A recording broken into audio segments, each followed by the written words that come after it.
because we have some feet here, just in case. Yeah.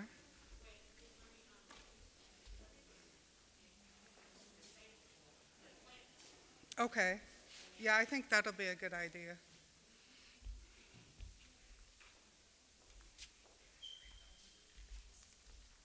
I can help you.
Assalamu alaikum. May peace be upon you. I am honored to welcome you all here today at the Memphis Islamic Center for us to join together in MICAH's 4th annual public meeting, Unlock Our Future. Everyone here today, present or virtual, is taking part of change. The fact that you are here today, you care.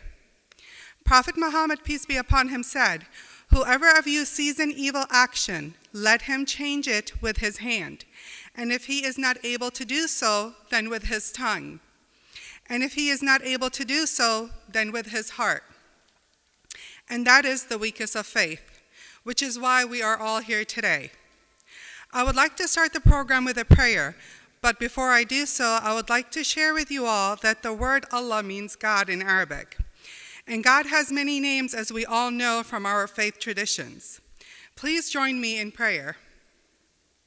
Oh God, help us renew our intentions every day so we stay pure to you with all we do. Help us purify our hearts and feelings, our minds and the way we think. Oh Allah, help us see each other as equals and start acting when we see injustice and not wait till it happens to us to care. Oh merciful, help strengthen us and guide us to bring equality economically, educationally, and interculturally. Help us see that every man, woman, child, young, old, and all shades of color are all the children of Adam and Eve and are all equal. Amen. Now I would like to welcome MICAH and all your partners and government delegates. Welcome to the Memphis Islamic Center, MIC.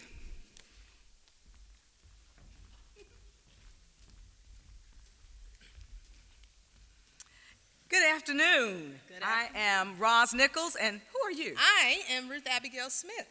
Ah, Yes. I'm with Freedom's Chapel Christian Church. Who are you with? I'm with Hope Church. Oh, you're with Hope Church. I Whoa. am, yeah. Aren't we glad to be here on this evening? So glad. So glad to be here. Seriously, we are MICAH, Metropolitan Interfaith Coalition. Memphis Memphis, Interfaith there it is. Coalition for Thank you. Action and Hope. We're going to get that right. We're going to get that right before this is over. And what we are here for is to celebrate two things. One is, this is MICAH's 5th anniversary.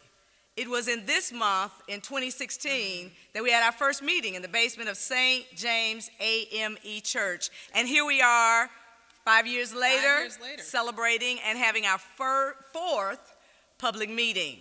That's right. What are we going to talk about? What are we discussing? Well, we are here. We are here to encourage and elicit and really bring together Memphis to speak on issues that are important to us as a city. You're going to hear about different issues in regards to educational equity, race and intercultural equity, and I'm sorry, that's wrong. Race and class in the justice system and our economic equity. You're going to hear from all those issues, and we're going to dig into those. You're going to hear from some of our public officials. But really, this public meeting is not just about the issues. Really what it is, it's about us.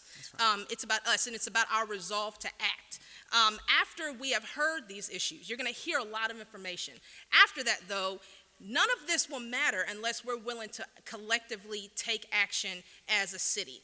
And so we don't want you to miss that moment. We want you to be here so that we can all respond to the call of action that we will have. Ruth Abigail and I are here to guide you through this public meeting to make certain that you stay engaged and involved. So we'll dip back in and remind you why we are all here. That's right. We're here because there are issues that impact us daily, and we are determined to put our feet on the ground and move forward.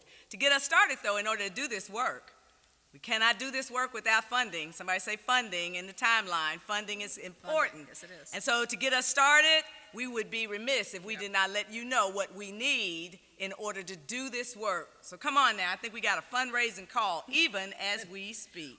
And even before that. Oh, that's right. Even before that, we are going to hear from our illustrious president, Reverend Dr. Stacy Spencer. Let's hear from him.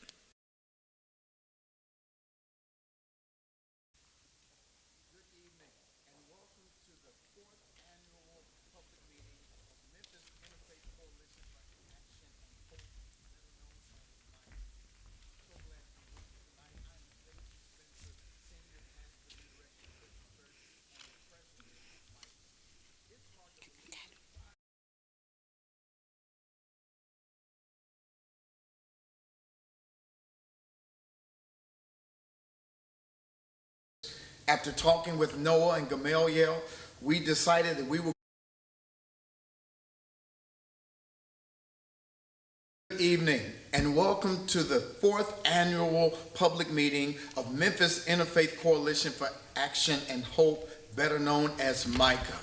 I'm so glad to be with you tonight. I am Stacy Spencer, Senior Pastor of New Direction Christian Church and the President of MICAH. It's hard to believe that 5 years ago, we started in the basement of St. James AME Church, dreaming about how we could bring about equity and justice in Memphis. After talking with Noah and Gamaliel, we decided that we were going to launch out and create an organization called MICAH, based upon the Old Testament prophet who was fighting for the poor in his city, who were being taken advantage of by the evil business owners in their city.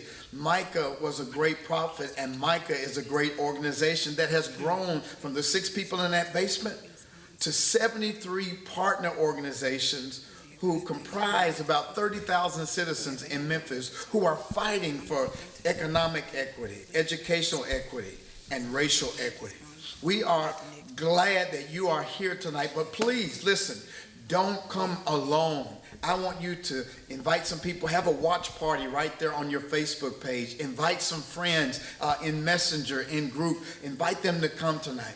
We have some work to do, and I believe, like Isaiah spoke and Jesus echoed, that the Spirit of the Lord is on us to bring good news to the poor, to heal the sick, to set the captives free, and to make sure that those who are oppressed are released. And this is the time of the Lord's favor.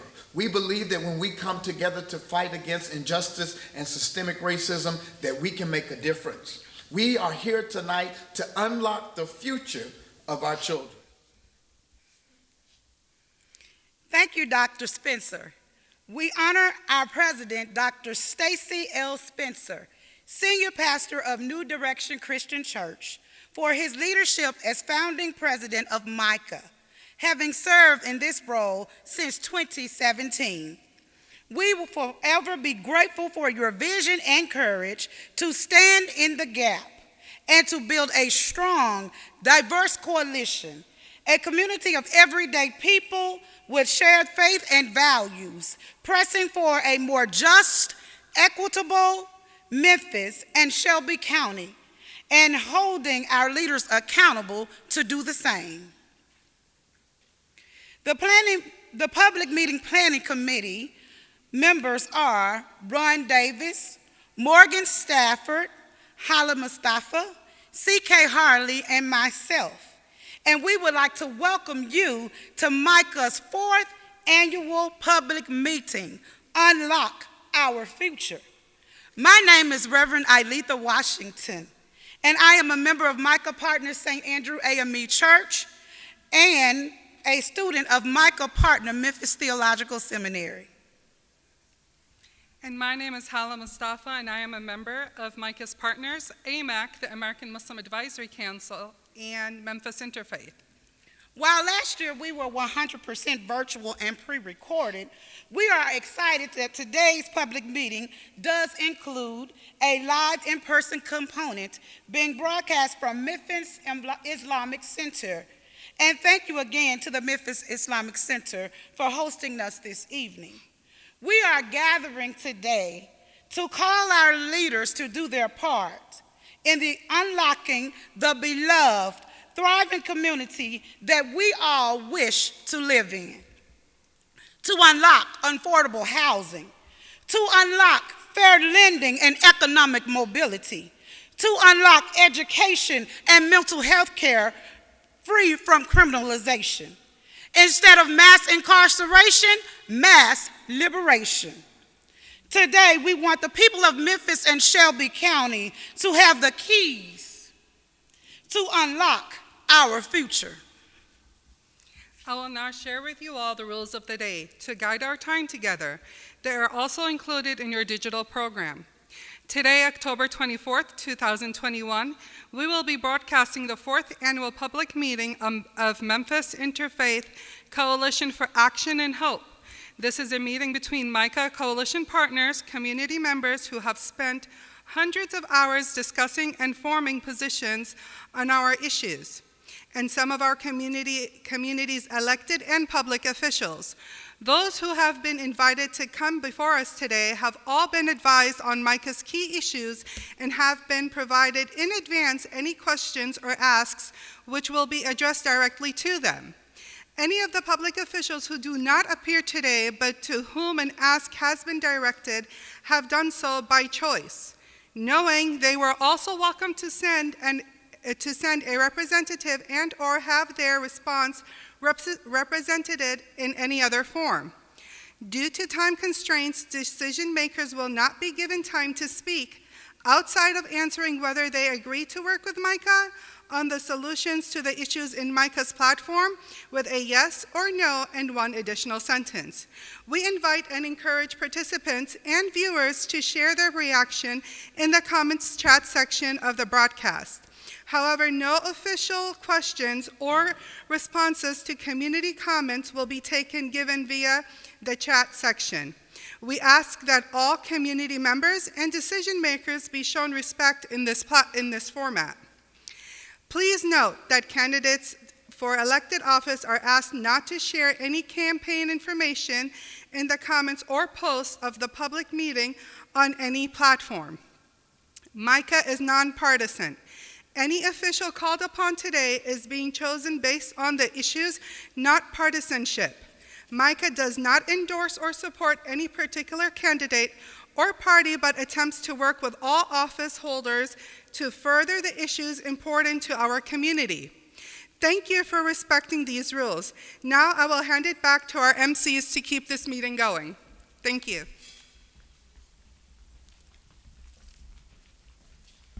We exhaled. We did. That's right. Last year, in the midst of the pandemic, Lysol sanitizer was hard to find. As a matter of fact, it was impossible, and if you saw it, you grabbed it. I was in the Kroger on Mendenhall, and I looked up, and there were 4 Lysol sanitizers at the top shelf, just out of my 411 reach. And there was no sign that required I could only get 2. So naturally, I was trying to get them when another young woman walked by and saw me straining, and she reached up and she grabbed them. And as she did, she told me this quick story about how she had about 15 in her home and her husband thought she was obsessed, but that in fact, whenever she got those, she really only got 2 so that she would leave some with someone else. And then she did a remarkable thing. The 4, she gave me 2, and then she reached up and she pushed the other 2 closer to the edge so the others would be able to get them. That is really what we are asking of you on this evening, is that what our sacred text says is that when you glean from your field, leave some for those who are less fortunate than you. In fact, we are also reminded that if we ask and seek and knock, that we are also to give as it has been given unto us, good measure, pressed down, running over, so that we might be able to give back to others. That's just the platform for Ramayana to come and ask you to give.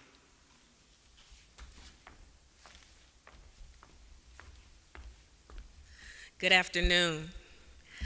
My name is Ayanna Watkins, and I am the lead organizer and executive director for MICAH. I'm so glad you joined us today, and I'm glad that my choir set me up well. As you know, at MICAH, we build power together.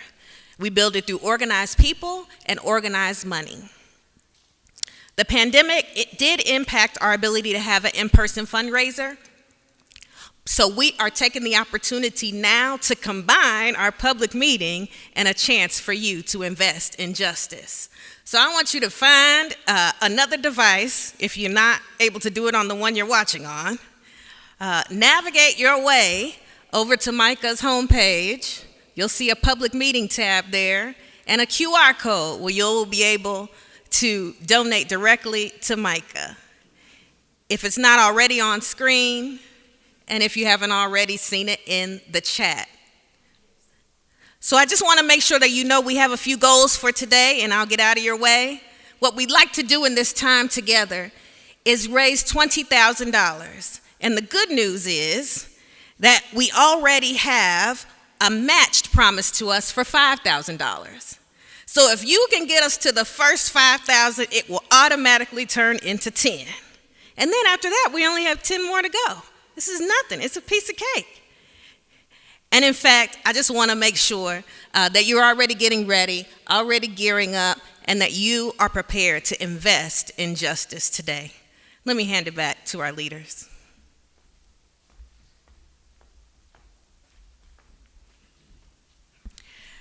So to do justice work is to do it creatively. And to do it creatively means that we express ourselves creatively. And so that is why throughout our public meeting, you will have an opportunity to see art, to help stir within you the creative expressions that lead to justice and to equity. So throughout this public meeting, just expect to see those things that are beautiful, to inspire you to realize that whatever the world is today, there is still beauty all around us. We take this time even now to pause and acknowledge those who came before us. Reverend Peter Rabel said this: "We sit in the shade of trees we did not plant. We drink from wells we did not dig, and together we can build across generations."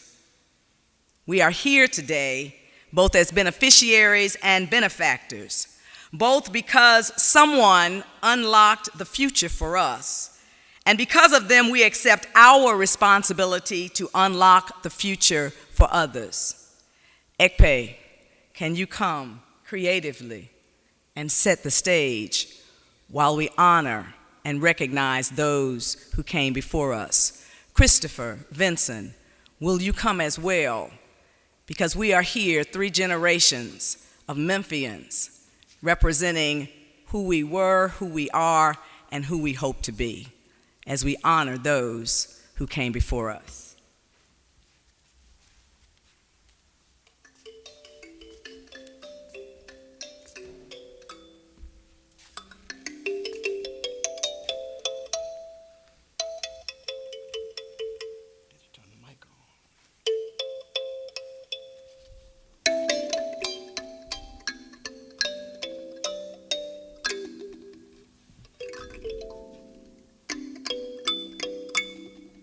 First of all, we want to thank the Creator for allowing us to be here today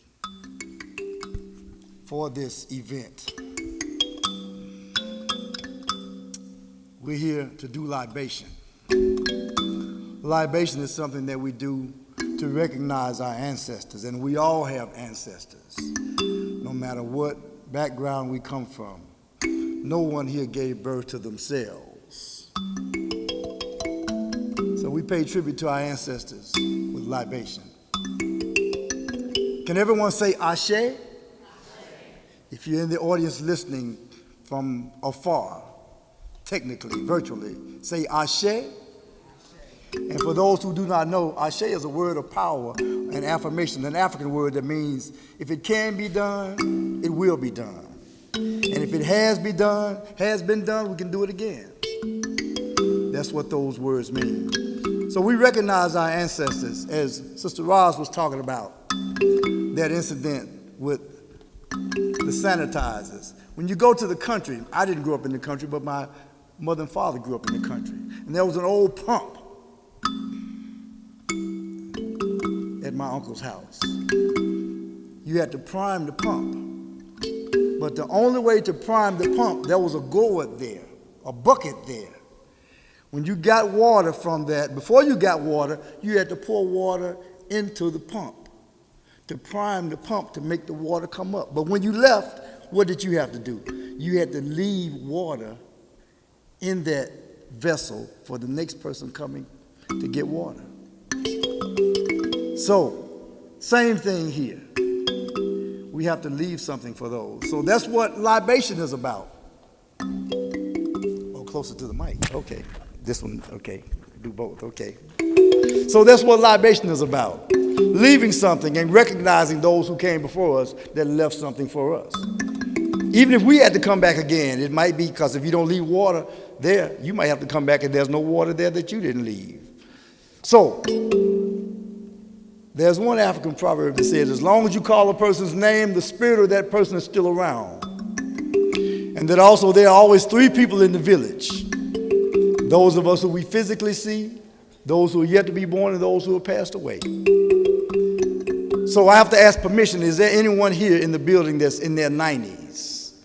I have to ask permission to pour libation. Anyone in their 80s? Anyone in their 70s? Anyone? Thank you. May we continue with libation. Thank you very much. We've been given permission because we always have to respect the elders. Ask them for permission to move forward. And there's always duality in the universe. Who's the youngest one in here? Some young one. He may be the young. How old are you? 15. May we continue with libation. Thank you very much. So we do that because it's duality. We want to recognize the young ones too, so that they can participate in what we're doing. So as we pour libation, once again, we call the names of those ancestors who came before us. Now. Yes. We are here because in order to unlock the future across generations, we must take on the task to not only be the Good Samaritan who sees the bruised and battered, but we must repair the road that leaves others broken. Before we can do that, we seek to acknowledge and give respect to those who built our bridge for economic, educational, and race and class equities. First, we call on the holy and divine, our Creator, our Liberator and Redeemer, to bless the work of our hands and hearts on this evening. Ashe. Ashe. As beneficiaries of those who planted trees of justice that we find shade under today, as beneficiaries of those who dug wells of equity that we drink from today, we pause now as Elisha honored Elijah. So we desire a double portion of the spirit of truth, and we stand for all that is holy and divine. We speak their names as you speak and write them virtually. Linda Marks, Alan Stiles, Ashe. Dr. Steve Montgomery, Ashe. Dr. James Netters, Reverend Samuel Billy Kyles, Ashe. Dr. Vasco and Maxine, Ashe. Attorney A.W. Willis, Ashe. Cornelia Crenshaw, Ashe. Rabbi Wax, Ashe. Lois D. Berry, Ashe. Ida B. Wells, Ashe. named and unnamed. Ashe. As they stood then, so we today. Ashe. Together, we can build across generations and continue to unlock the future until the beloved community is unlocked for us all. Ashe. Ashe. And we have some earth from Africa, which you pour the dirt there as well. Because we all originated from the motherland, no matter what our ethnicity is. So So we say Ashe.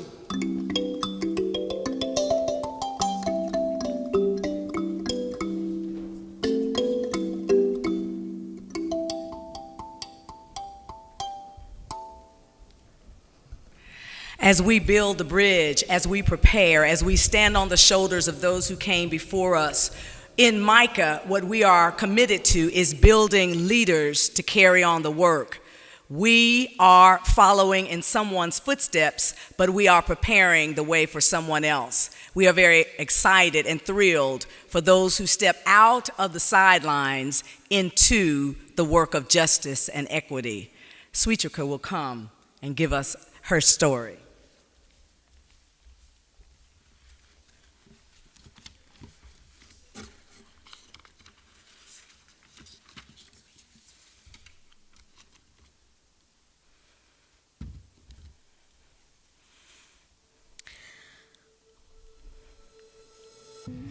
Hi, my name is Max. I'm a 10th grader at White Station High, and I'm a member of MICAH Youth Council. I choose the MICAH Youth Council because it's a really fun way to make change and meet with people. I'm in the MICAH Youth Council because the MICAH Youth Council does a really great way of integrating two important concepts in community organizing, which is access to the tools that we need to make the change and the motivation to do it and the voices to do it and identify what the change really needs to be done.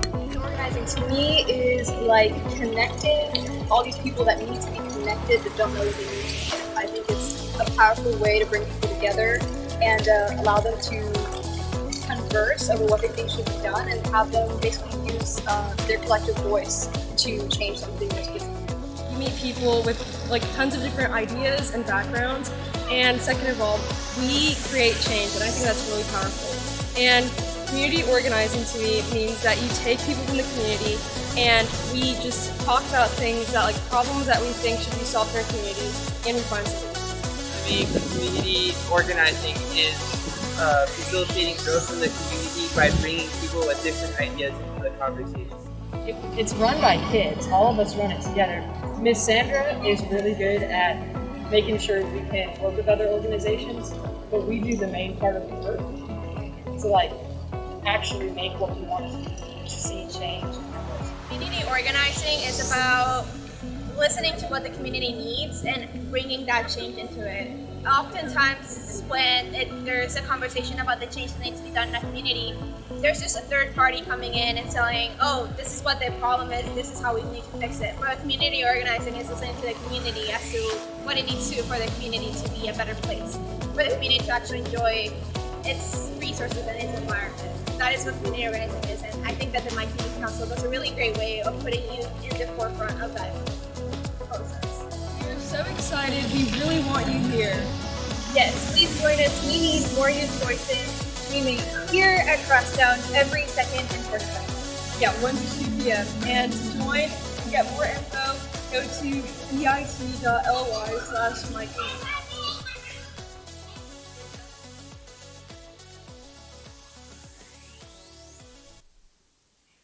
Hi, my name is Sweetrika Baker, delegate to MICAH through Memphis AFL-CIO Central Labor Council. I am also the communications chair for MICAH and the executive team. 2 years ago, while at a MICAH retreat at Hope Church, I was approached by MICAH organizer Megan Kill, and she asked if I had considered becoming a leader within MICAH. I didn't see why she thought I would be a good leader for MICAH. I'm not what you call a traditionally religious person, so how would I fit in with all these religious folks? Me and God were trying to figure out where our relationship was going in the first place. Well, MICAH became my place of growth, both mentally and spiritually. It has become where I have chosen to worship through my service and with my talents. MICAH invested in me, putting me on a roadmap for leadership development when I went to national training, and has continued to support me after to grow both as an individual and as a leader within our community. When I attended the National Leadership Training, I expected it would be like every other leadership training I had attended. However, after this training, I finally felt like I had all the pieces I needed to truly utilize all the skills I had learned from those previous trainings. I learned that one-on-ones were not only necessary to build good relationships, but I learned how to conduct and participate in them more effectively. Now I have a key to unlock other opportunities to connect others and to get answers I need. I am now more confident in my conversations with everyone, from activists to elected leaders, because I obtain a compass of direction and purpose in those conversations. It has spilled over into my work life, my personal life, and my goals. I would, at the drop of a dime, do it again. Thank you, MICAH, for putting me in position to confidently pursue my pathway to power. I have not only grown as an organizer, I have grown as a resident of Memphis and Shelby County, who is taking on new responsibilities and facing obstacles with vigor and strength. All of the MICAH folks you see today, with the exception of our lead organizer, Ayanna Watkins, are not staff with MICAH. We are everyday residents of Memphis and Shelby County who are leaning into MICAH to strengthen our leadership, to increase opportunities to build the community we wish to live in. Here is an important fact. You don't need to be an expert to have already held a position within MICAH as a leader. You just have to have passion for growth and change. We hope to see even more of you invest in your own leadership abilities within MICAH by rolling up your sleeves, because we are the change we've been waiting for.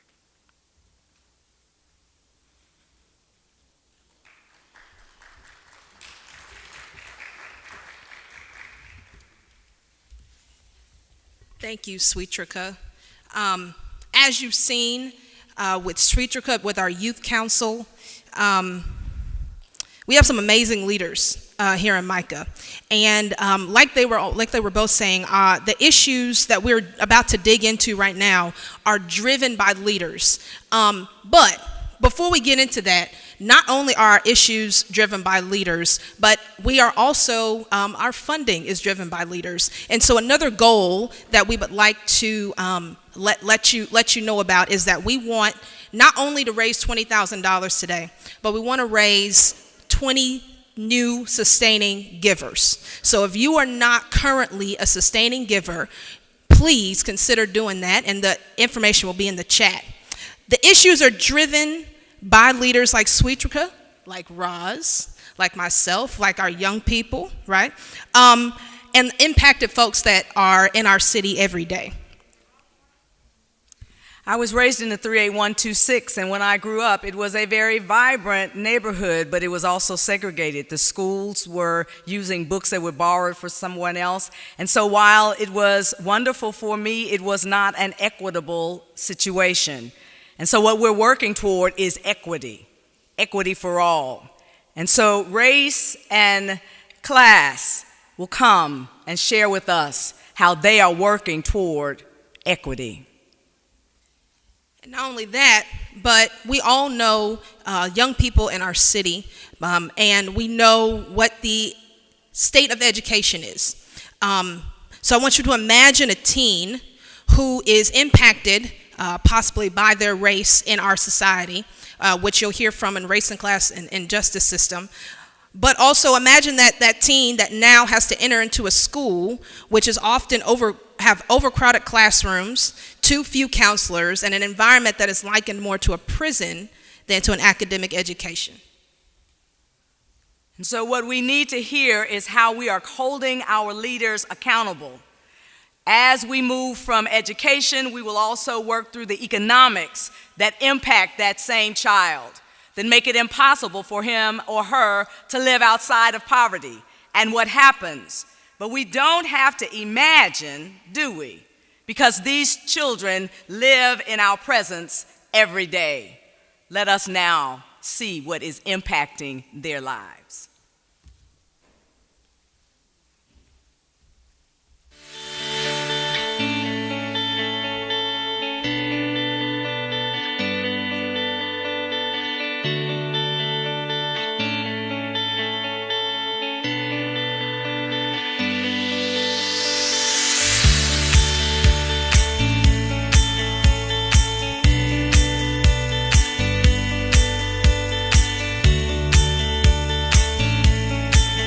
Transportation is the center of our world. It is the glue in our daily lives. When it goes well, we don't see it. When it goes wrong, it negatively colors our day, makes us feel angry and impotent, curtails our possibilities.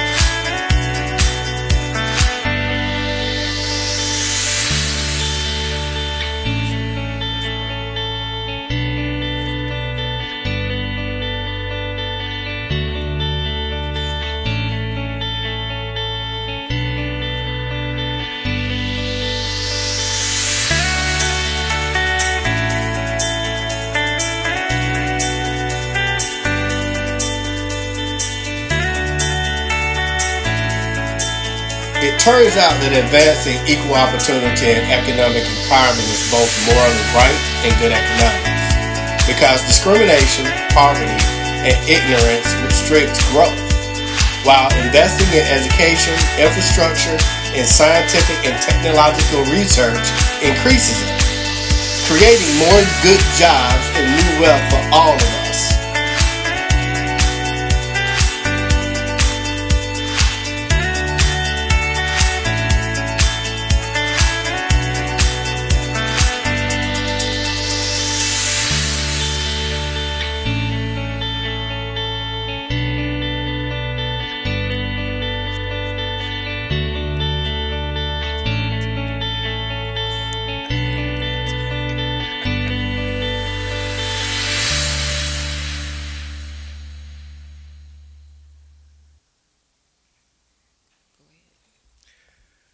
I am Curtis Davis, co-chair of the Economic Equity Task Force and representing the Freedoms Chapel Christian Church. I want to first thank our team and our leaders in housing, transit, and banking for all the hard work that they do to make sure that it's not just the people on the stage that are recognized, but all of us at MICAH.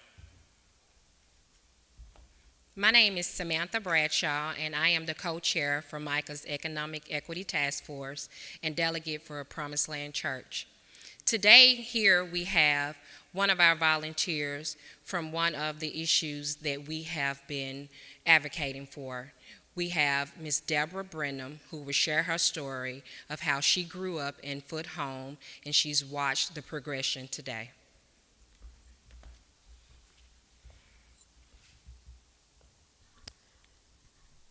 Those who sow in tears will reap with songs and shouts of joy. Yes, we as a people make a way out of no way. That's what our parents said about that. Foot Homes downtown is a 46-acre triangle. It was created by Roosevelt's New Deal of slum clearance.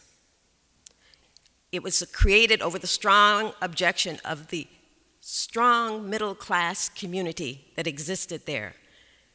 In well-maintained homes, there were 4 funeral homes, physicians, pharmacists, dentists, grocery stores, a historically black university and college, Owen College.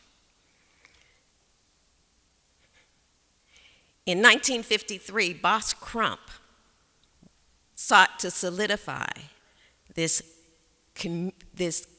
intensification of black Memphis and sent a message by burning down Robert Church's mansion, which still stood in the neighborhood.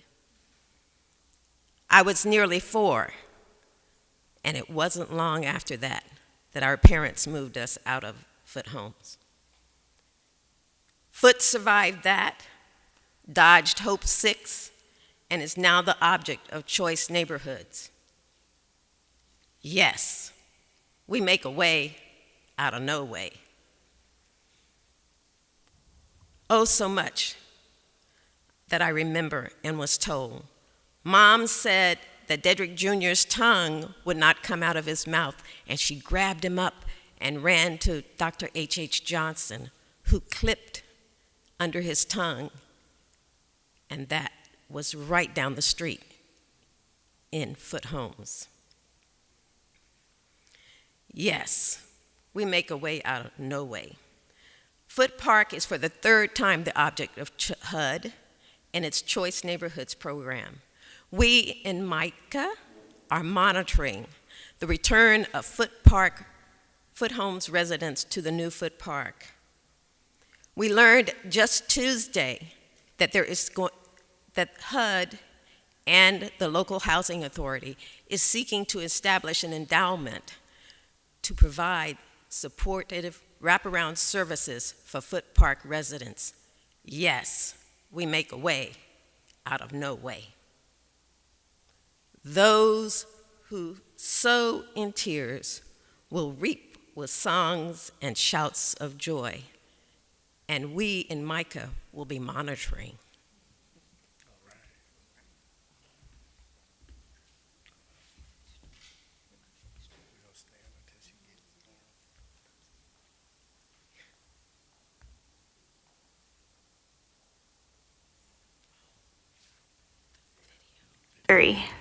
Director Washington, are you willing to commit to MICAH that, under your direction, 1, ongoing work and contact will be given to all former Foot Home residents? Yes.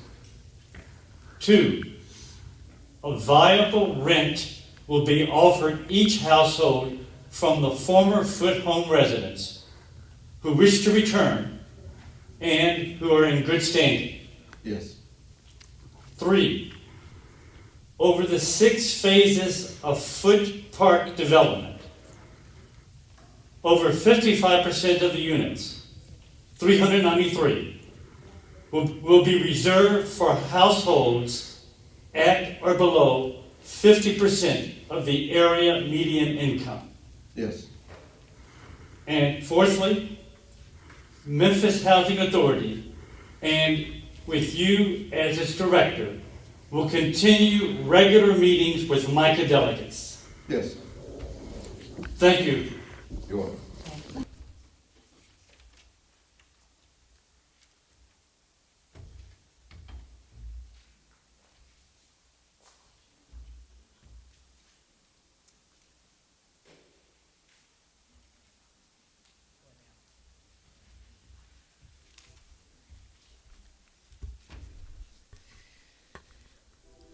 So now we are getting ready to hear from our Education Task Force. And we're getting ready to hear from a video from our Education Task Force. Please tune in to our video.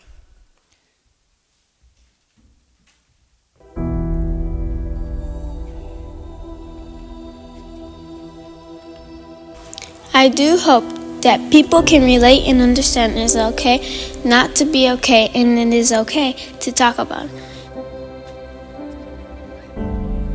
The school system didn't really think about that or take that into consideration. And so for somebody like me, I couldn't continue going to school because my dad was in the hospital on the plug on his deathbed, and it's like, when you a teenager, you hearing your dad's gonna die, how you supposed to keep your grades and stuff together? And then on top of that, my mama had COVID, granddaddy had COVID, and a whole bunch of folks died. My friends died, folks that I'm close to. And so emotionally, physically, mentally, I wasn't, in a stage where I could just work, because it's like school wasn't doing nothing but adding more stress. And it's like, you want me to come to school and bring you these grades that I can't, like, which one would you rather me have, like my grades or me? Friends that get assistance in mental health or emotional needs and stuff like that can actually thrive in our community, whereas children that actually don't get assistance to help them in their issues or to help them get past their issues that they're experiencing. There's been a lot of things that have gone on in the past few years, and most of our children are already a little traumatized just from things that happen in their that go on in their community. 9 in 10 Tennessee children ages 12 to 17 have expressed a depressive episode in the past 12 months. Suicide is the second leading cause of death in Tennessee for young people ages 10 to 19. If a young high school student is thinking about suicide, where do you go? They say call this number. Yeah, but the human contact is the most valuable resource. And that's what I say to the people that I train. You are the most valuable resource that they have to stop thinking about suicide. School counselors. The nationally recommended ratio is one counselor for every 250 students. The BEP formula only funds one counselor for every 426 students. Shelby County has a ratio of one counselor for every 414 students. There is no availability because there are not enough counselors. Police and schools to be reactive to a situation that could simply be prevented if we have the correct intervention and the correct mental health professionals on board. That's what fuels the passion. But we have been advocating and going to school board, going to commissioners to ask, for the reallocation of funding from those SROs that are being provided to mental health professionals and to the social workers in our schools. I will say that we have received mixed responses. There are some people in authority who still are very strong on having police in schools as a way to protect students. But again, if we are seeing that the statistics are showing us that students need the extra help, need the extra mental professionals, I'm not understanding why it is hard to simply fund that. School nurses. The nationally recommended ratio is one nurse for every 750 students. The BEP only funds one nurse for every 3,000 students. Shelby County has one nurse for every 1,207 students. I grew up going to public schools, and I remember a time when I felt alone, when I felt like I didn't have support, and I had, thankfully, a few adult figures, my kids and art teacher, that really helped me survive. And as an adult, having learned better, I know that that was wrong, and that not just me, but everyone I was, all of my peers deserved access to the kinds of supports that I would like to see for our young people today. The kinds of support that our young people are out here having to advocate for, because so many of our adults are not making that clear decision. So why is it important to me? Because I believe our future is inherited by our young people, that they are our future, and if we do not invest in them, we are not investing in the future for them. Tennessee is 43rd in the U.S. in public school funding. Tennessee spends only 2.86% of state taxpayer income on public education, one of the lowest spending percentages of any state. On October 8, 2021, Tennessee Governor Bill Lee and Commissioner of Education Penny Schwinn invited Tennesseans to participate in the full review of the state's education funding formula and explore possibilities for a more student-centered approach. Now is the time to overhaul our BEP formula so that our students have the support staff, and resources they need to unlock their future.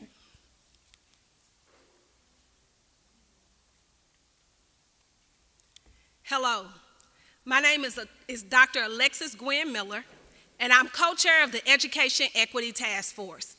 Now, after the video, you might be asking, but what are we going to do? More supports, more caring adults, more professionals in schools that handle the needs children bring means more money. We get that. And while we can say a lot about this subject and about where the money is and where it is not, I'll just cut to the chase. Our ask is simple. Unlock the future for our students. Get the money right, Tennessee. Take the padlock off that keeps certain kids in the state of Tennessee on the bottom end of opportunity. Now, before we make this official ask directly to our elected officials, both at the local and the state level, you'll hear from our middle school student, Marcia Miller.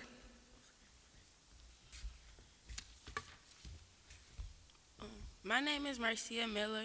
I'm in the 8th grade and I attend Snowden Middle School. At the start of the school year, I attended a different school than where I'm assigned now. At that school, there were multiple girls picking on me, and at first I didn't let things get to me, but after a while, the bullying got worse. They did things like make rumors about me, add me to group chats to cyberbully me, and send suicidal threats. But yeah, I still went to school with them every day, having to see them, walk in the hall with them, and even sit by them at lunch. All this time, I had no one to talk to tell what was happening to me at school. I talked to the assistant principal, but that only solved things temporarily and made me labeled as a snitch.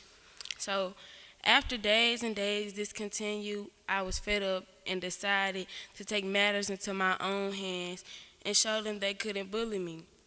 They set up to fight me, so I prepared to fight back. And in the end, it was all put on me.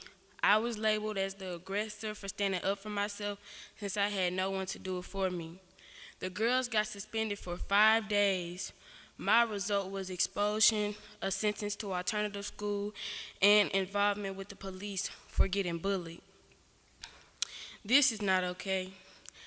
I'm in a better place now with grown-ups and kids I feel safe around, but there are other kids going through the same thing I did. Who can they talk to? Who's going to help them so this problem does not continue?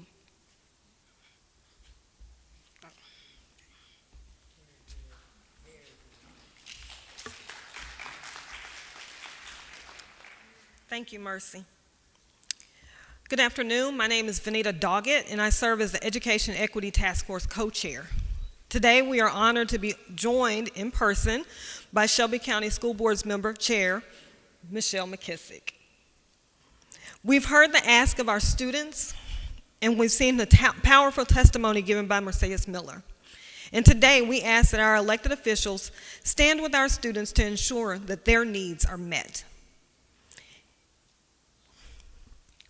Board Member McKissick, if you could join me at the podium. We have an ask for you. And then we also have asks from our state elected officials as well. But since Ms. McKissick is here with us, we want to make sure that we honor her time. Board Member McKissick, will you stand with us in supporting our students' social, emotional, and physical health by working to increase the number of school counselors and nurses in Shelby County schools? I enthusiastically say, yes, I will work toward that. As a mom of 4 children, 2 of whom just graduated from SCS schools in 2020 and 2021, and going through the traumatic year that they went through, that we've all been through with COVID, I do understand the need for social and emotional learning, and we're working toward that in Shelby County schools. I just got an email just the other day from my daughter who's in 5th grade at Downtown Elementary that they are part of a pilot program that SCS is putting in place to support students. So we are listening, we are hearing, the concerns, and we are working to address them in every way that we can, and we'll continue to do so. And I pledge that as a mom and as a school board member with my individual participation on the board. Thank you. Thank you.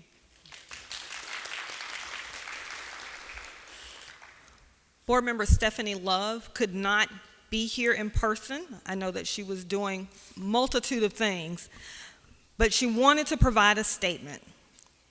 And her statement was that she would have loved to have been here in person, but her commitment has not changed or waived as it relates to our ask. As a board member, she presented a resolution requesting that the superintendent create a plan of action for SCS to become a trauma-responsive school district several years ago. And that ask, and her resolution ties directly into the ask for MICAH. We also have statements from Senator Ramesh Akbari. Senator Ramesh Akbari writes, she supports our ask. She realizes that additional school counselors and nurses are needed to ensure a healthier learning environment for staff and students, especially as the COVID-19 pandemic continues to affect students' well-being. Representative Mark White also sent a statement in support as well. His statement is as follows. As we move forward with the governor's reevaluation of our school funding formula, I look forward to advocating for the increased number of nurses and counselors to address the mental and the health and mental needs of our students. Tennessee Representative Mark White, District 83. Thank you.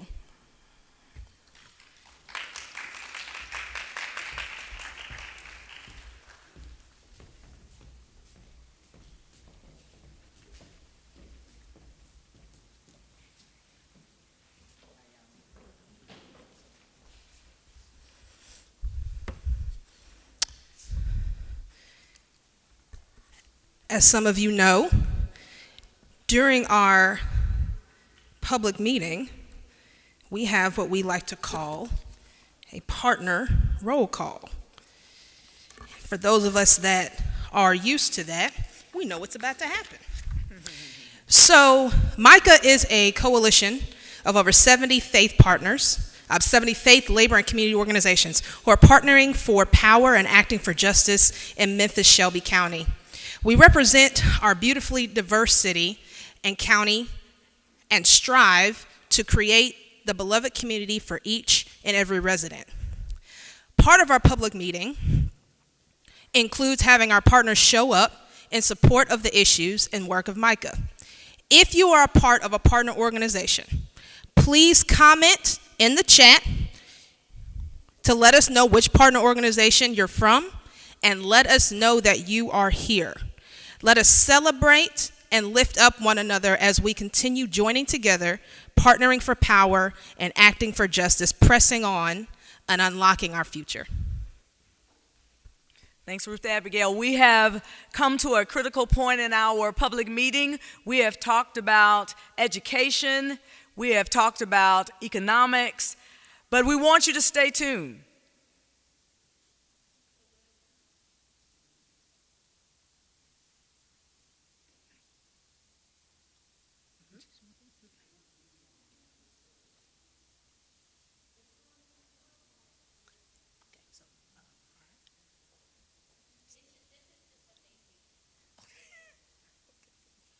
So as you continue to see the names of our partners.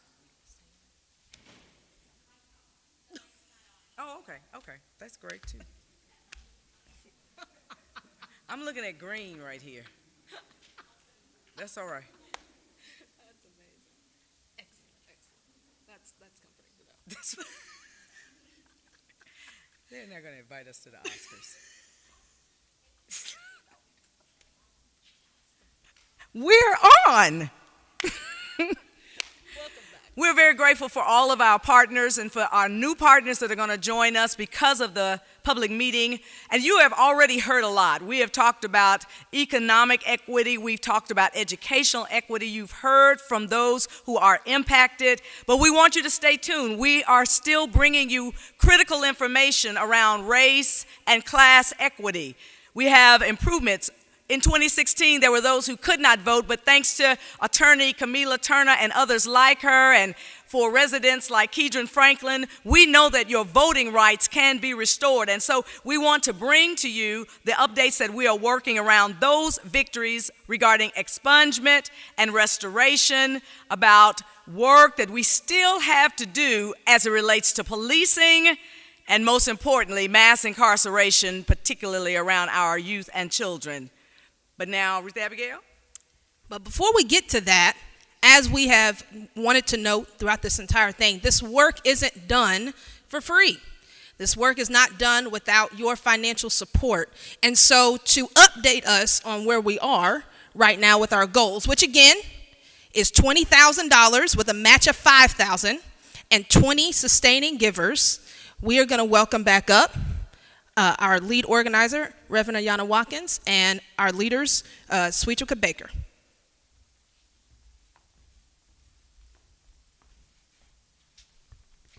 So, I bet you're wondering where we are in our fundraising goals. Ayanna? Well, and this is coming in live off of my phone.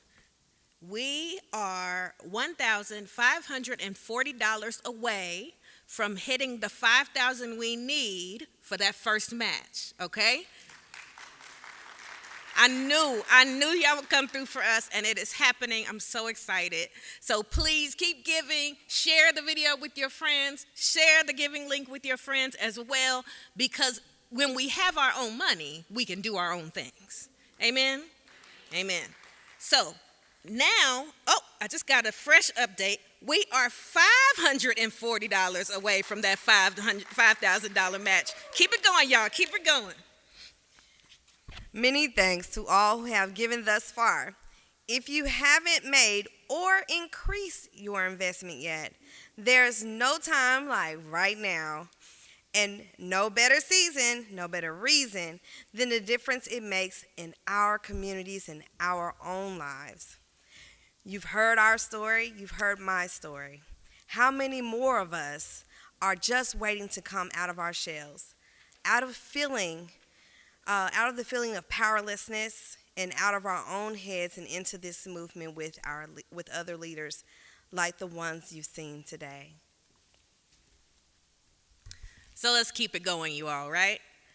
Now we're going to get 20 new recurring givers. We're going to get to our $20,000 goal, and we are going to raise this money for justice. Am I right, Sweetrika? Oh, yeah. All right. We'll turn it back over to your MCs.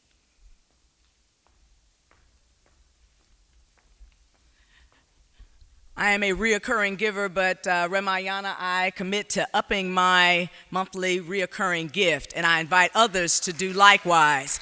We are doing this work, and we are committed to continuing to do it. We have talked to you about our children. We have talked to you about those inadequacies in education and economics. And even if we address those, and we are making great strides, we are still faced with a critical issue, and that is around race and class equity. It is around policing. It is around how we treat those children. And so now our Race and Class Equity Task Force is going to come forward for their ask.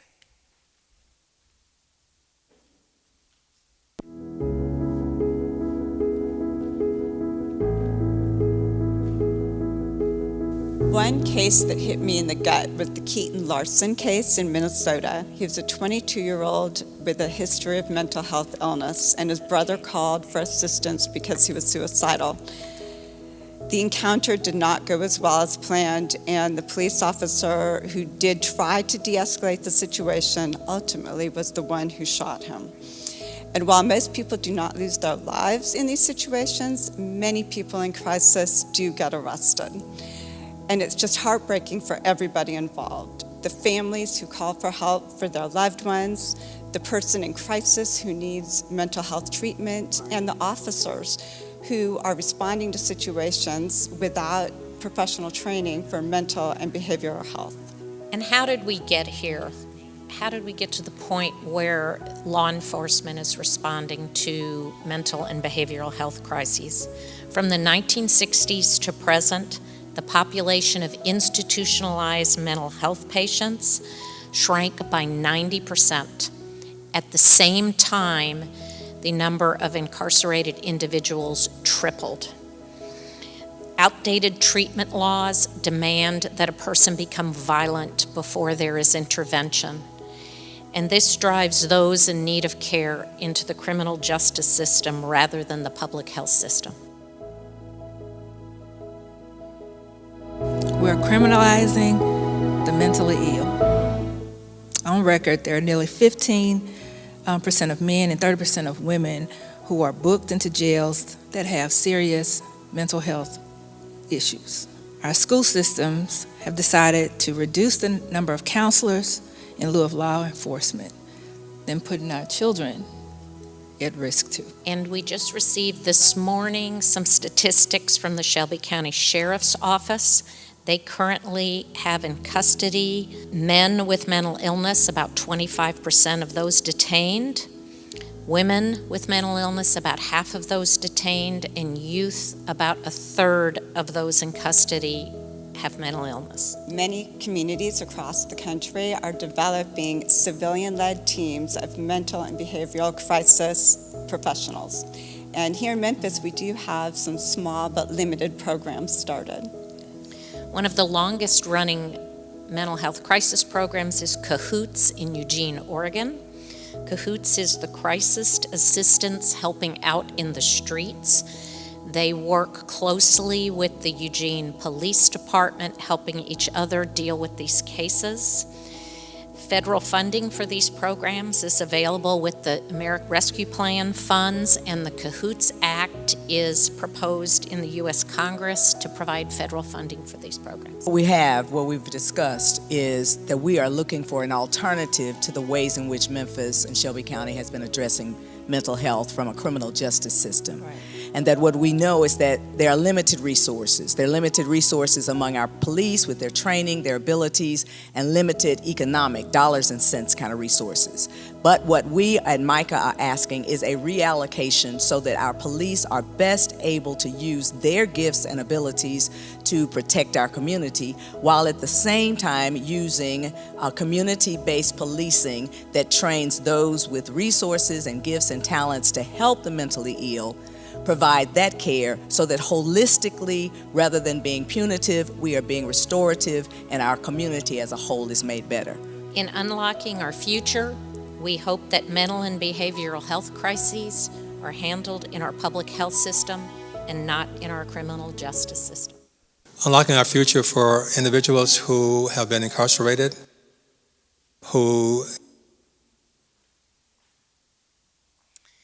Hello, good afternoon out there to all of our viewers. My name is Lisa Harris, and I am the co-chair of the Race and Class Equity in the Justice System Task Force, and I'm a member of Beth Shalom Synagogue.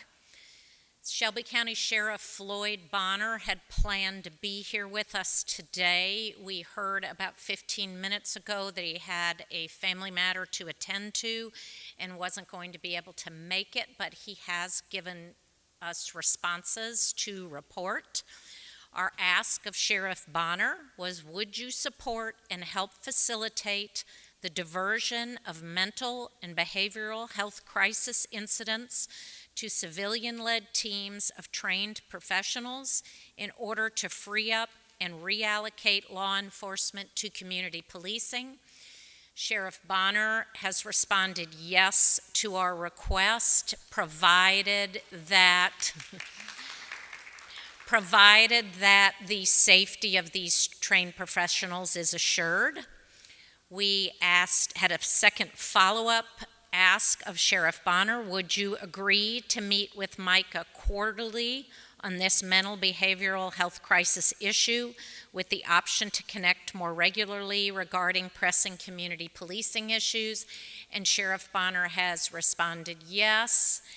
In his brief email to me saying he could not be here today, he said, contact my office and let's set up a meeting and get to work.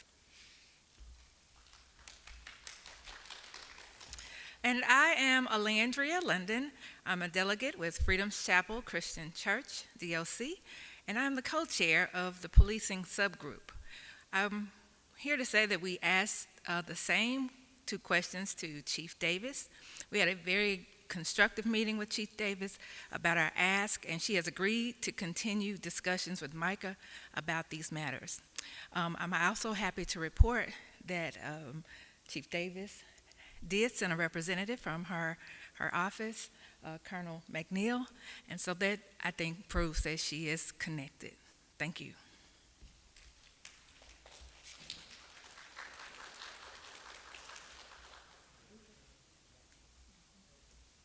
Unlocking our future for individuals who have been incarcerated, who have lost their constitutional rights, and they're having to pay perpetually for their crimes, which is against all moral standards. You know, and unlocking our future is just dependent upon our protection of citizenship rights. You know, it's just key. We can't unlock the future if some of us are not equally represented or protected. Yeah, I came to MICAH from working in the nonprofit world as a direct service provider, working with formerly incarcerated men and women, helping them get employment and dealing with the issues, the barriers that they've encountered when they return from incarceration. And after 6 years of doing that and struggling, helping individuals, trying to get them ahead, and they still were falling backwards. And so I came to MICAH because I saw an opportunity to create structural change. We work at the system level. And so that's really what MICAH is about. It's important that we do this because if we don't, those individuals will always have these the scarlet F of a felon around on their backs. Yes. And they'll never make it. They'll never get ahead. And I came to MICAH because of what the work that you all were doing. And when I heard about it, it just was a calling for me to try to get involved, to see what I could do, you know, to move the needle forward, so to speak. Yeah. Well, what we did this past year, we're very, very excited that we were able to, working with our state legislators, our partners there, we were able to really make some headway at getting some things done. We were able to get 2 bills introduced into this past assembly with bipartisan support to get automatic expungement of the records once they finish their sentence. Right now, it has been 5 years. They have to wait 5 years or 15 years, depending on the charge, and that really stopped them from being able to move ahead. Absolutely, robbed them of their dignity, robbed you of your freedom. It's a perpetual punishment of sorts. You know, you never quite stop paying for the crime even after you served your sentence. Absolutely.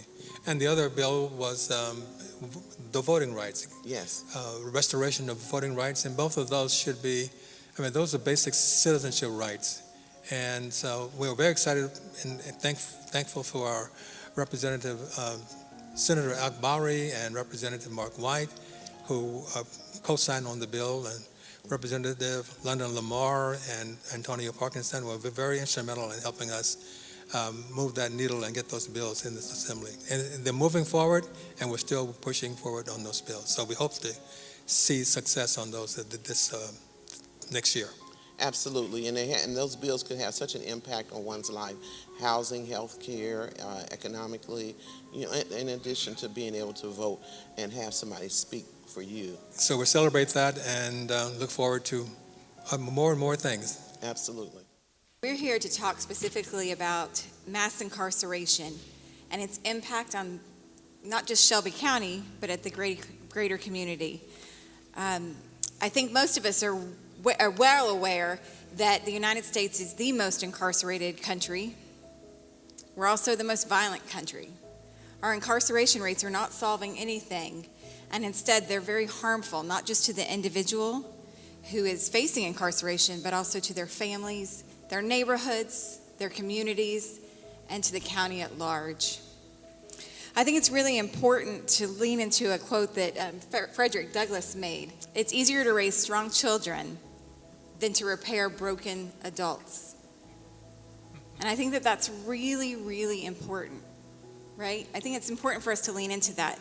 And so today here in the courts subgroup, we're here to talk about mass incarceration, how to reduce that mass incarceration, and how to make it more just in our community. And our first topic is around the youth legal system. And MICAH has, even since last year's town hall, we've been talking about how to reduce the amount of transfers from the juvenile court to the adult system. We know, for instance, that Shelby County transfers a tremendously high rate of youth to the adult system. In 2017 alone, Shelby County, one county, accounted for almost half of the transfers to the adult system. And even now, with the numbers being reduced during COVID, we still are incarcerating more than 4 times the amount that Davidson County, where Nashville is. And so we know that that's become a real problem. And it's just a shame. We need to start treating children like children. Absolutely. You've got to realize that children the adolescent brain is not as developed. And so in order to really understand what that means and how that affects or impacts children and their treatment as juveniles, or as youth rather, we need to find, our system needs to understand the impact of trauma on youth, and have other ways of dealing with them through diversion programs rather than through detention and incarceration. So there's much work being done on that. We have town halls recently talking about that. And so we're very, very aware and push very heavily towards that as we go forward. And one of the things that I think is important about the conversation is we know it's a complex issue. And we know that there is violence in our communities. And we know that there are things that are happening. But we also know that by transferring young people to the adult system, we're actually perpetuating. We're making it worse, right? We're perpetuating that. So we know that when we incarcerate someone or we take a youth and we put them in that adult system, that they are so much more likely to then reoffend, and not just reoffend, but reoffend at a greater level, at a higher severity, more violent. Yeah. And so we're actually making the system worse, and we're not helping. It's not a healing system. It's not a restorative system. In fact, it's really creating more criminals, because once they get in the system, then there's a sense of nihilism, that there is no hope for them. And so all they know is street life and more crime. And so that's why the recidivism and the rate of returning to incarceration is so exceedingly high. And I think what you just said about our town halls is so important. So if anybody wants more information, MICAH has been doing a series of town halls called Seeking Justice. And on our MICAH website, you can go to the Seeking Justice tab and see those town halls and learn more about that and what's happened in Shelby County and that impact on our youth. We've had some wonderful speakers in that. And that is around one of our very first asks that we're going to make is around that youth justice. And our second ask is around pretrial detention and holding people who are charged with nonviolent and low-level offenses with low bonds, with low bails, but holding them still and keeping them incarcerated even though they've never been convicted of anything. Yes. And I think that is such an injustice. I mean, again, if we're doing it as a preventative measure, right, we know that bail and bond is there to try to make people accountable to showing up to court. But at the end of the day, what it really does is it keeps the poor incarcerated. It makes it a little bit more unfair and unjust because the poor can't get out. And we know that the longer someone is incarcerated during pretrial detention, the more likely they are to be convicted and the more likely they are to come back and reoffend. And so we're not doing anything but perpetuating the crime rate and creating a greater risk to the communities, as well as harming the individuals and those families. And I think, if you want to get into the economics of it, we know that when we keep those people incarcerated, it actually costs the taxpayers millions. Absolutely. We're not just costing them that liberty and that dignity for that person, but we're costing the taxpayer millions. And so, I think there's got to be a better way. It's really sad. I want to lean into the Khalif Browder story. So many people are familiar with Khalif Browder and know that when he was incarcerated, he was not even convicted. He'd been incarcerated for 3 years, hadn't had a trial, hadn't had due process, right? But he was held on something like a $3,000 bond for stealing a backpack, and he was incarcerated for 3 years, and it turned into a life sentence. Absolutely. It cost him his life. We need to do better. Something's very wrong with that. So our second ask was around that. Is about pulling back on pretrial detention and limiting the use of money bail. And our third ask in the courts is one that I'm super excited about as well, and that is for a conviction review unit, or some places call it a conviction integrity unit. And William, will you tell us a little bit, what is a conviction review unit? What is the purpose of the conviction review unit? Sure. And what that might look like? Okay.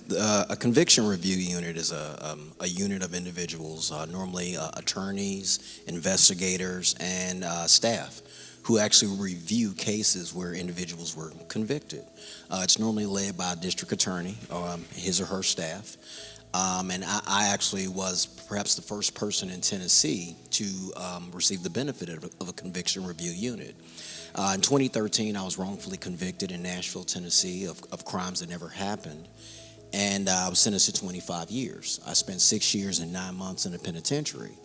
And in February of 2020, my case was overturned on post-conviction appeal.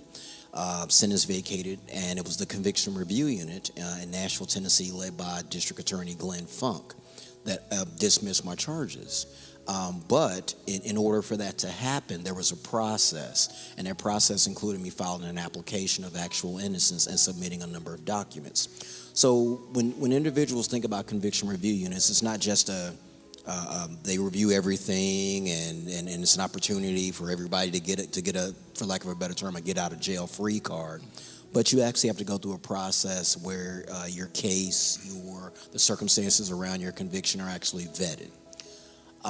So with that, on June 29th, actually, of 2020, I actually had a hearing in Nashville where the district attorney, based on what was found in the conviction review unit's review of my application, dismissed all charges. So it totally put that situation from a legal standpoint behind me.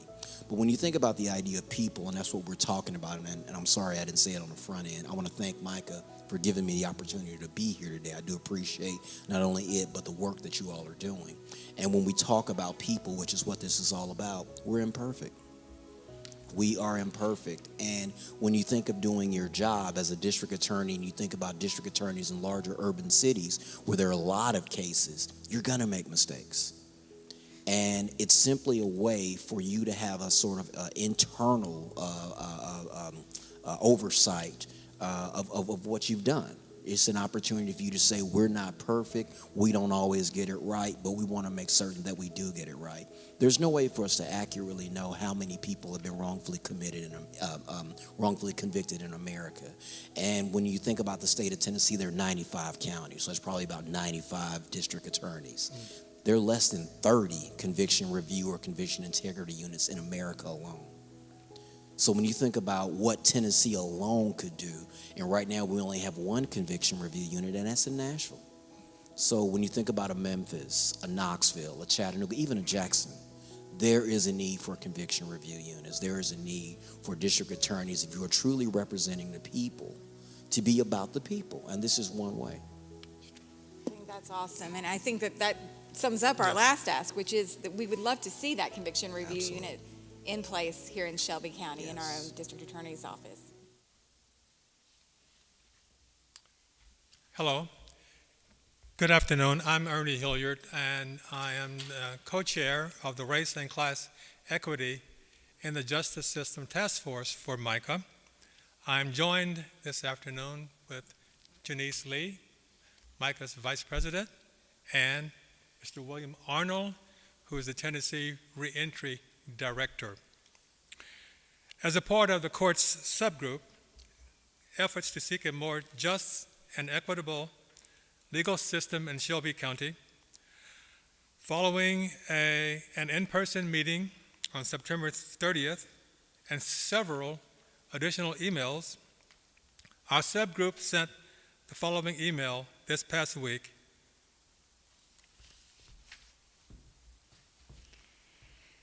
Dear District Attorney General Amy Wyrick, this is our fourth email to you advising that MICAH will hold its fourth annual public meeting, Unlocking Our Future, on Sunday, October 24th from 4 p.m. to 5:30 p.m.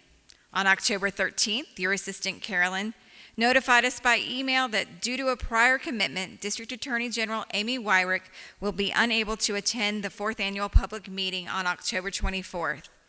As our prior emails indicated, we would welcome a designated representative from your office to speak on your behalf and to state your position on MICAH's asks below that we outlined in our meeting with you a few weeks ago.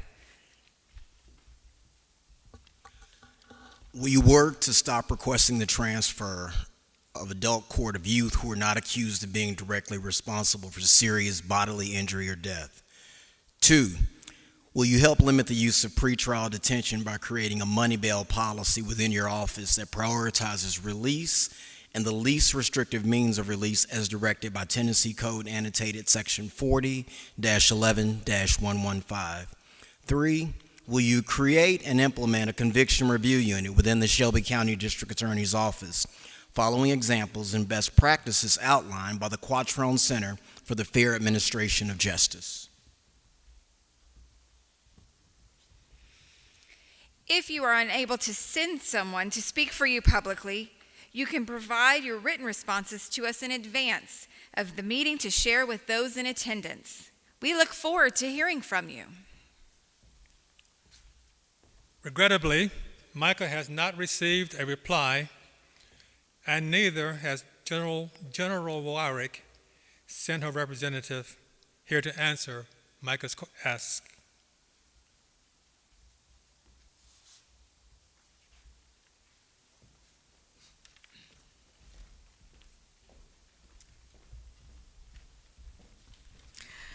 All right, it is now time for those of you in virtual public meeting to give your response to what you have heard on this evening. We have talked about it from the perspective of unlocking the future for our next generation. We are working to unlock the future economically so that children can live in adequate and affordable housing. And you heard the ask that we made, and we got a yes, that we will indeed be working to return those residents to foot homes so that they can live comfortably. We have talked about unlocking the future for those with educational needs in our education system. And you heard the representative, those that we have elected to serve us, to stand and say, yes, yes, they will work to provide the educational resources needed. And then we have addressed the issue around race and class equity. You have heard the responses from our chief and our sheriff. You have heard them say that they will work with us. And then when we talk about what it means for our children to live in a community where they can feel safe around our justice system, you have heard from our district attorney, or the lack thereof. So what we want to hear is your response. What do you feel about what you have heard from those that are elected or appointed to serve you? Please put that in the chat. Ruth Abigail, what you got? Please put that in the chat. I'm going to repeat that because we want to hear what it is that you all are saying. Because like we said in the beginning, this is about action. This is about our collective action, our collective response. And so your voice in this moment is crucial. So load up the chat with what it is that you're thinking. As you're doing that, I have some good news. We are now up to $10,930. That is about half of our goal. We need a $9,070. Did I do that math right? I think it's close. Okay. All right. So as you're loading up the chat and as we are actively taking collective action even right now, we are going to welcome up someone who is going to call us to even more collective action. A lot of times during the public meeting, we get what do we do next? What is our next step? How do we respond past today? Well, Kermit Moore, who is with the Shelby County Voter Alliance, is going to come up and share with us how to take collective action. If you thought that now was a good time for you to go and get water or for you to go to the restroom, I'm going to ask that you hold it, so that you can hear how it is that you can do what you can do next as to how we can make changes in our city as we welcome up Mr. Moore.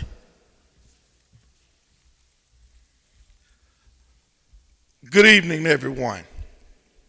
My name is Kermit Moore.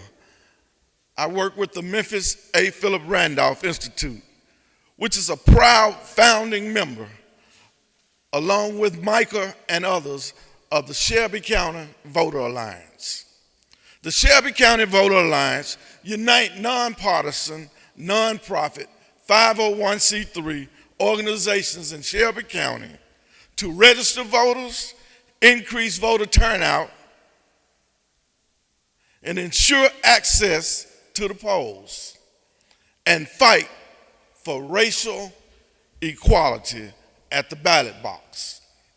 The Shelby County Voter Alliance mission is to build power by working with Shelby County organizations to dramatically increase voter access, engagement, and turnout using data-driven strategies and civic education. As you have heard from MICAH's leadership today, our local officials are the ones that can help us or block us from reaching the keys to unlock our future, a future in a community that is thriving, not one that continues to be locked out and left behind. Do you know who chooses these local officials? We do. Well, actually, about 25% of us, of the 700,000 voters in Shelby County, in our last election, only 156,000 voters voted. But we will work together to increase that number in 2022. Today, we are asking everyone here in person and watching online to take the Shelby County Voter Alliance Hometown Voter Pledge. You should see it in the link shortly. By signing this pledge, you are showing your commitment to voting in all 3 elections that will take place next year, May, August, and November. We ask that you sign this pledge today and then share it with at least 5 of your family members and friends. The pledge can be found at bit.ly/hometown voter. Take a moment to sign up right now. And when you do, type "done" in the chat. And you can learn more about the Shelby County Voter Alliance at www.allinshelby.org. So, we're going to work together to unlock Shelby County at the ballot box next year. Yes, right. So, take the Hometown Voter Pledge today and share it so that our city, our state, and our nation can hear our resounding yes. Thank you.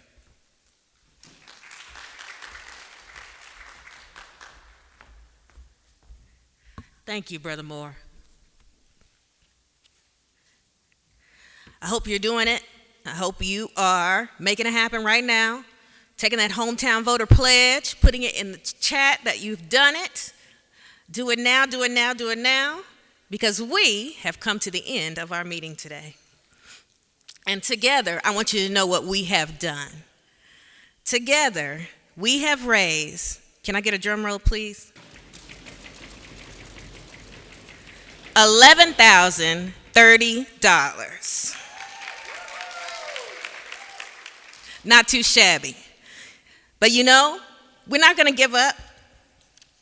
Just like we didn't get everything we asked for today from our community leaders and decision makers, we're going to keep on working.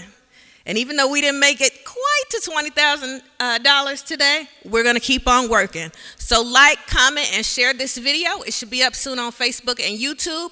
And we will continue to do this fundraising push through the rest of the week. And let's see if we can't make it to our goals. $20,000, 20 new recurring givers, and 20 current recurring givers who decide to up their pledges by Saturday, October 30th. Will you join us? Let's invest in justice, invest in our communities, and invest in ourselves.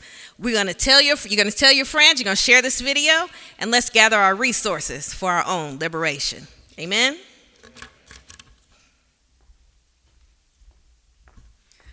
Ruth Abigail, we survived. We did. We are really grateful to have made it to this point. We also want to take time. There are a few folks that we need to make sure we thank. Absolutely. I want to thank Kelly Baker on the timeline. She was disappointed in the district attorney. We are as well. She asked what she can do. Reach out to MICAH, MICAH.org, and we will help get you engaged and involved. And Pastor Mark Matheny, we thank you for giving in honor of Fred, our own Fred Morton, and we want to encourage others to do likewise as well. Who else do we need to thank? We need to thank this amazing public meeting planning team. Woo-hoo! If you're at your house, give them a hand. If you're in the room, give them a hand. Yes. They did the almost impossible task of doing a hybrid situation here where we are here live and in person and have done some things virtually. And so that is no easy task. Thank you to our leaders. With that being said, what we want is for us to leave this place committed to putting our feet on the ground, because we have a future, and a future with hope, as long as we unlock it for the generations to come. Have a great and blessed evening, and keep fighting for justice. Thanks, everyone. Bye, Ruth Abigail. Okay, bye-bye.